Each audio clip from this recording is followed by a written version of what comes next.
Hi, I'm Dave. I'm Faith. And we are Mosaic Covenant Church, and we launched in February 2022 in northern New Jersey.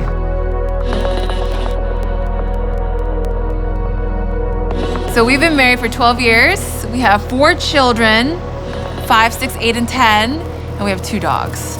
So there is never a boring moment. I'll say I love New Jersey, and I know a lot of people knock on Jersey, and to me, though, it's home. It's the place I grew up in. It's the place that I love, and especially in this area, there's a deep need for spirit-filled, life-giving churches. Religion in this is has kind of had this dead face for a while, and we want to be able to breathe life into it with what Jesus is doing and what God has called us to do to start a life-giving church here in northern New Jersey. And so we're excited by the prospect and the opportunity. Millions of people walk through this town to find things of value, things of worth, and one of the feelings that we got from the Lord was that we are meant to show people the ability to discover the worth in knowing Christ. One of the things that we felt called to was to make discipleship accessible. Oftentimes, if you are in a religious setting, those that get discipled are the best and the brightest of the community, but we always felt like, what would it look like if Jesus walked through New Jersey? I think he would go to the single mothers. I think he'll go to the community with special needs. I think he'll go to the elderly. I think he'll go to the undocumented. I think he'll go to these people groups that are oftentimes overlooked. We really go against the grain of tradition, which is very thick in this area. And so we really push for authenticity and also just accessibility. A lot of our congregation members, they do not speak English as a first language. And it's not even just one language. We have the nations in our lobby, and they have accents. We all come from different cultures. We all come from different socioeconomic backgrounds. I've been in ministry for about 17 years, and my husband around 13, 14-ish. So we've been in ministry for a bit. We've been working in churches for a while. We both got our MDivs, and I've been a speaker, a writer. We started our own nonprofit organization that centers Asian American women. What was surprising to us is that none of that matters when you're planting a church. You would think, right? Like, a non-believer in the neighborhood does not care about your social media clout or who invited you to speak. They do not care about your platform or your connections to who or what. All they want is the truth. And that shocked us. It sounds obvious, but you would think that to be able to plant a church, that all that could feed into the momentum to start a church family. And it does not. It does not, because a church plant should grow because you're able to minister to non-believers. And for a non-believer, what they want is, can they trust you? And do you have the truth?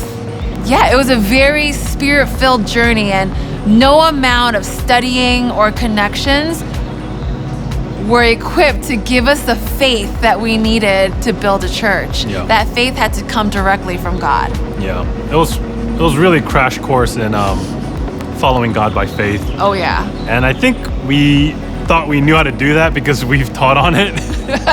Nope. And preached on it and had a whole sermon series on it and went through seminary for it. We've had the least security we've ever had in our life in this moment, but we have the most freedom. That's right. I've had the most joy in ministry. Yeah. Just by following God by faith, because it's really an exercise of dependence and trust.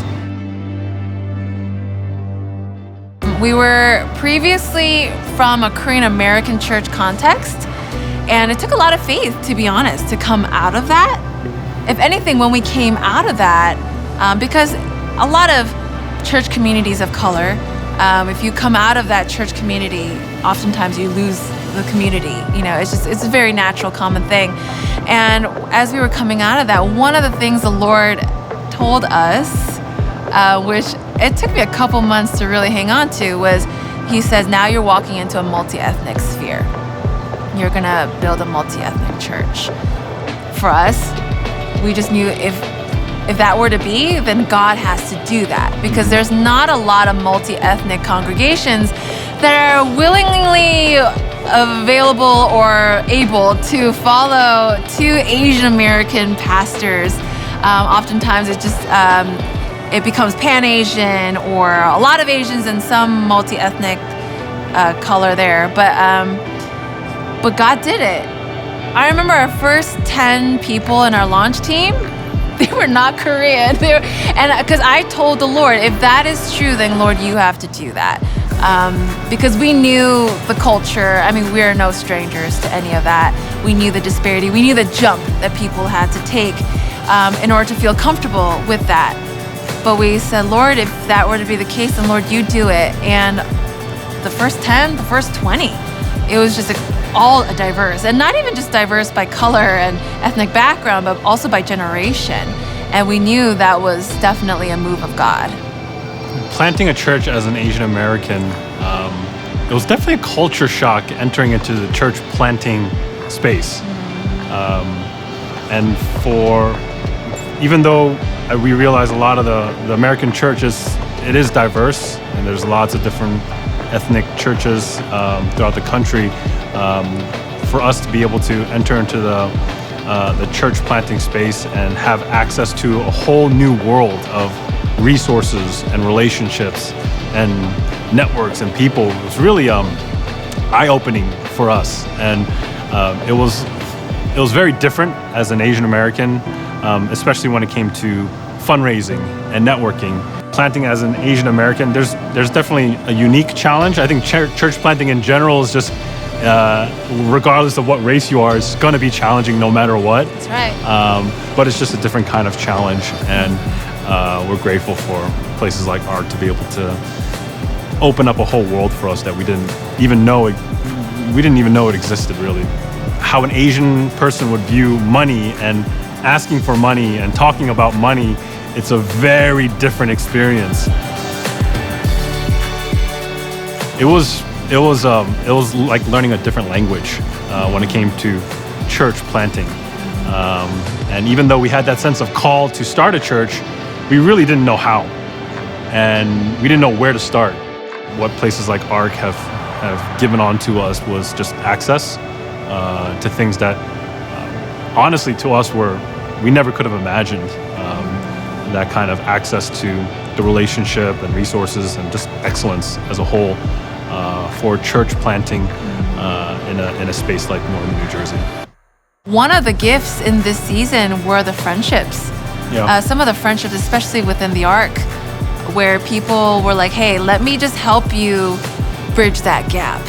And I think it was those friendships that really got us to a place where we're finally in a place of momentum. Yeah, we have a few friends in the ARC space that have really championed us and taken us alongside them and just opened up a whole world of resources and relationships that we didn't have access to before. The support of other churches. Our trailer was donated to us by an ARC church in the area. Our entire sound system was donated by an ARC church in the area. Our portable cases, we have a plethora of portable church cases that were donated by another ARC church in the area. The thing that kept being told to us was welcome to the family. And to that, I was like, oh, that's nice, because you hear that here and there. But the question that they always ask is, what do you need? What do you need? And they will actually meet those needs. And I think it was just the spirit and culture of generosity. There was no competition of agendas, like, oh, we plant here, you plant there. It was just simply like, hey, we're in this together, and I'll provide what you need, whether it be a trailer, whether it be equipment, road cases, and once in a while, just a month's worth of rent. And I think that's just the culture that we were just so blessed by, and it really does set ARC apart.